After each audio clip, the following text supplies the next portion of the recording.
আসসালামু আলাইকুম, সবাই কেমন আছেন? আশা করি সবাই ভালো আছেন।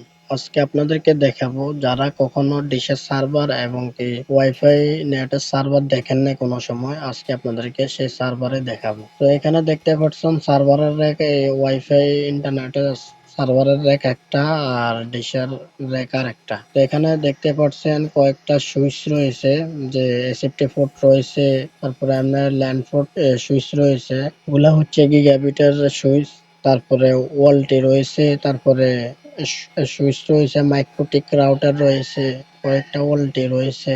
আসলে এগুলা মিলাই হয় একটা সার্ভার। তারপরে আলাদাভাবে একটা যে সার্ভার দেখতে পাচ্ছেন, এটা ওজন কম করে হলো 1 মনের মতো হবে। এই যে সার্ভারটা দেখতে পাচ্ছেন, এটার ভিতরে সবকিছু র্যাম রোম এগুলার ওজন 1.5 মনের কাছাকাছি হবে এই সার্ভারটার ওজন। তারপরে এখানে আরো দেখতে পাচ্ছেন ফ্যাস কোড, তারপরে সুইচ, গিগাবিটের সুইচ, এসএফটি পোর্ট সুইচ আর কি। আর এখানে এগুলা হচ্ছে ডিশের মেশিন, সবগুলা ডিশের যে মেশিন গুলো এখানে হচ্ছে, এগুলা ডিশের মেশিন। এটা আমি বিপরীত পাশে গিয়ে দেখাবো আপনাদেরকে। মেশিন গুলো সবগুলো রানিং রয়েছে। এটা হচ্ছে পিছনে ফিট ডিশের হচ্ছে যায় এগুলো হচ্ছে সবগুলো চ্যানেল ডিশের, একটার জন্য একটা চ্যানেল আলাদা আলাদা। তারপরে এখানে যে বক্স গুলো আছে এগুলোর মাধ্যমে টাকা ঢুকানো লাগে ইন্ডিয়ান চ্যানেল গুলোর জন্য, তো সেগুলো রয়েছে। এগুলো হচ্ছে সবগুলো চ্যানেল। তারপরে এখান থেকে আবার অনেক সময় ডিশের মাধ্যমে বিজ্ঞাপন দেয় যে ওই মেশিনও রয়েছে।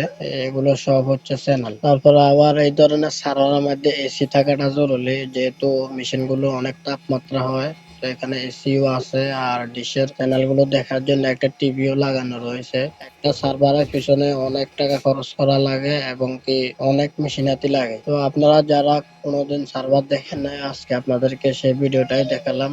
যদি ভিডিওটি ভালো লাগে তাহলে অবশ্যই চ্যানেলটি সাবস্ক্রাইব করে আমার সাথে থাকবেন। আজকে ভিডিও এ পর্যন্তই। সবাই ভালো থাকবেন, সুস্থ থাকবেন। আল্লাহ হাফেজ।